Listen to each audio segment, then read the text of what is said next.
Okay. Never thought I'd be that person, the one spilling their guts on the internet to strangers. But I'm sitting here, it's like 3 a.m., can't sleep, and this whole thing is just churning. I need to get it out, or I think I might explode. Throw away because, well, you'll see. It's a lot. My ex, let's call him Liam, he didn't just cheat on me. He tried to detonate my life. He picked the one person he knew would gut me the most. And for a while, he succeeded. I was a wreck. But the universe, or karma, or whatever you want to call it, it has this spectacularly twisted sense of humor. And his grand betrayal, it backfired. Oh God, did it ever backfire. Not in a way I planned, not in some revenge fantasy I cooked up. This was organic, pure, unadulterated, cosmic irony. And honestly, it's the most vindicating, confusing, and strangely healing thing I've ever experienced. Liam and I were together for 7 years. 7. We built a life. Or, I thought we did. He was charming, ambitious, the kind of guy everyone liked. I'm quieter, more of an observer, a creative type. I work as a freelance graphic designer, mostly from home. He was in corporate finance, always networking, always on. I supported his career, his long hours, his important dinners. I was the stable home base, the one who remembered birthdays, paid the bills on time, made sure the fridge was stocked. Classic, right? Looking back, the cracks were there. He'd make little comments about my hobbies, meaning my work, about how I wasn't driven enough, not like him. He'd subtly neg me, especially when he was feeling insecure about his own stuff. If I had a small win, he'd find a way to downplay it. Oh, that's nice, babe. Did you hear about my potential promotion, though? It was always about him, but you know how it is. You make excuses, you love them, you think, this is just a phase, or he's stressed. God, I was such an idiot. There was this one project I was really passionate about a year before everything blew up. It was a pro bono branding package for a local women's shelter. They had no budget, were doing incredible work, and their outreach materials were just sad. I poured my heart into it. New logo, new website concept, brochures. I was so proud. I showed Liam. He barely looked up from his phone. Yeah, cute.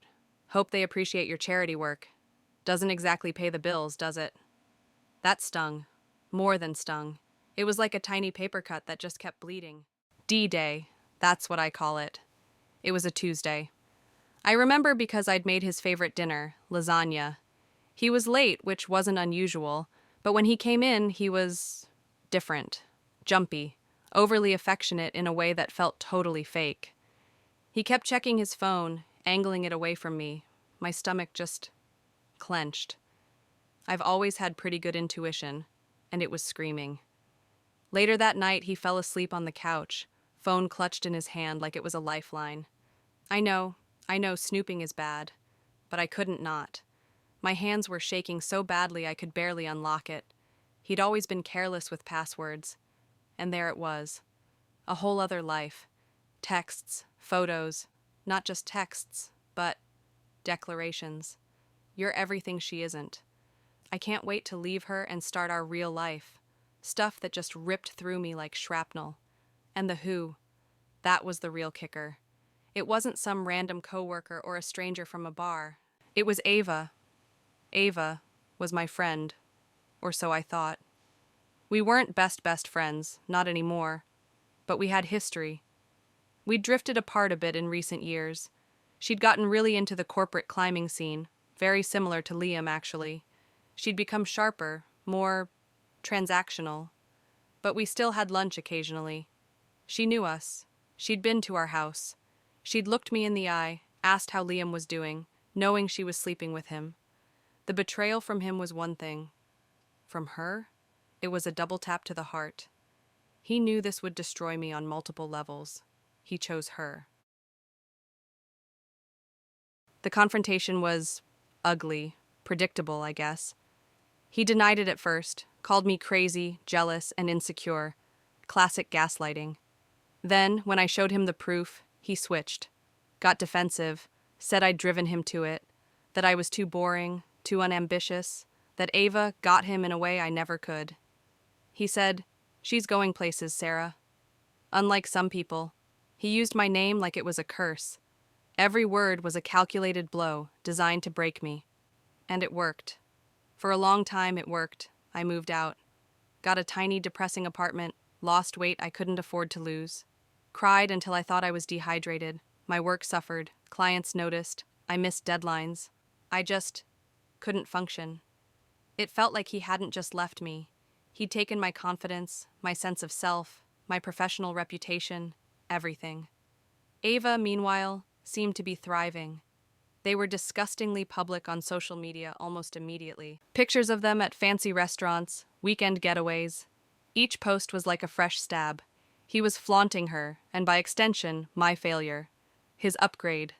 I remember one particularly low point. I was supposed to be working on a branding project for a new startup, a really good opportunity. And I just stared at the blank screen for hours. Couldn't think, couldn't create. All I could hear was Liam's voice saying Ava was going places, and I wasn't. I seriously considered just giving up on my career, selling my equipment, getting a mindless job stacking shelves, anything to stop the pain and the feeling of being such a monumental failure. Months passed, like 6 or 7 of them. I was slowly, painfully, starting to piece myself back together. Therapy helped, leaning on my real friends helped. I started taking small jobs again, trying to rebuild my portfolio and my confidence. Then I got an email. It was from a woman named Chloe. Now, Chloe was someone I'd mentored briefly, maybe 2 years before the breakup. She was trying to launch a sustainable, ethical fashion line. Tiny budget, huge dreams, incredibly talented designer, but no clue about marketing or branding. I'd met her at a local small business workshop. I'd given her a couple of free consultations, helped her sketch out a basic brand identity, gave her some pointers on social media. Just a few hours of my time, really. Liam, of course, had been dismissive back then. "Another one of your charity cases, huh? Don't waste your time. She'll be out of business in 6 months." He'd actually laughed. Chloe's email was an invitation to the launch party for her first flagship store. Flagship store. I was floored. I vaguely remembered her little online Etsy shop. How on earth? I RSVP'd, mostly out of curiosity, a little bit of pride that maybe my tiny bit of help had, well, helped. The party was insane, packed, press everywhere, local influencers. Chloe looked incredible, radiant, confident. Her designs were stunning. She'd clearly hit it big. She spotted me across the room and her face just lit up. She rushed over, gave me this huge hug. "Sarah! Oh my God, you came! I'm so glad! None of this," she gestured around the bustling store, "would have been possible without you.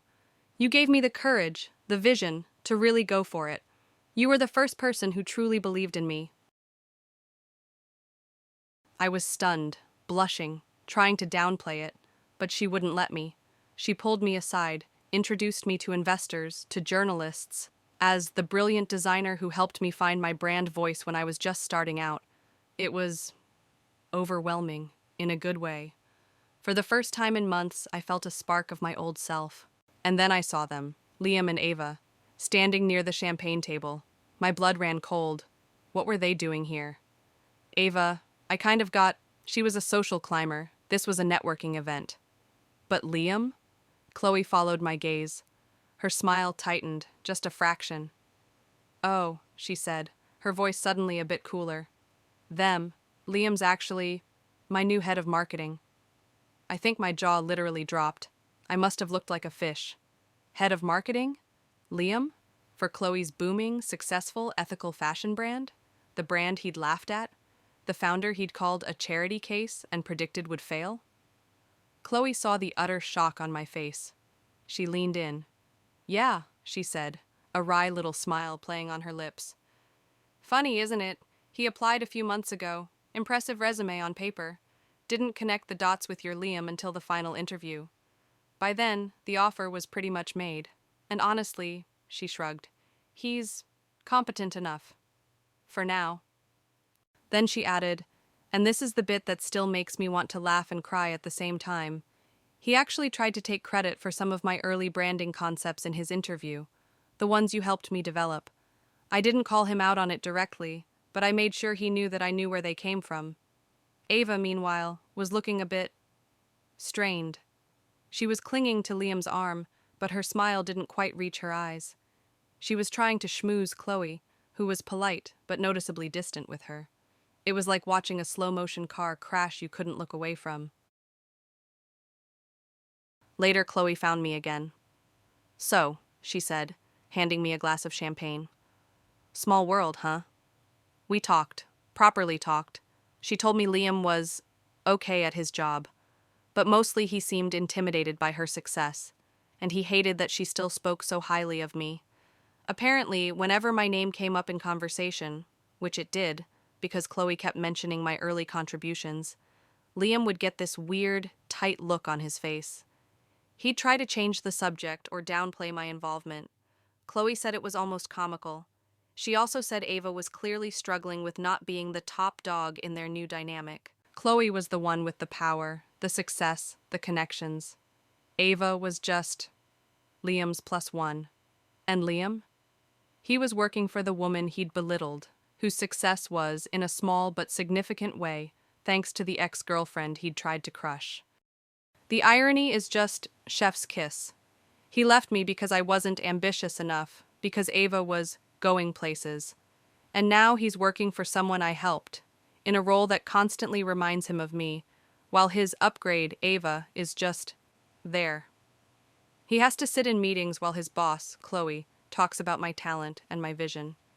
He has to watch Chloe succeed, knowing he mocked her, and, by extension, me for believing in her. I didn't plan this. I didn't do anything. I just lived my life, tried to be kind, offered a helping hand when I could, and somehow the universe decided to serve Liam a giant slice of humble pie with a side of poetic justice. It's been a few weeks since that party, and you know what? I feel lighter. It's not about revenge, not really. I don't wish him ill, not actively, but seeing him like that, stripped of his arrogance, forced to confront the consequences of his own snobbery and cruelty, it was validating. It showed me that his criticisms of me weren't about me at all. They were about his own insecurities, his own need to feel superior. Chloe and I are actually talking about collaborating on a new project. A real one this time. Paid. It feels good. It feels like a new beginning. I guess what I'm trying to say is, sometimes when someone tries to tear you down, they inadvertently set the stage for your quiet, unexpected triumph.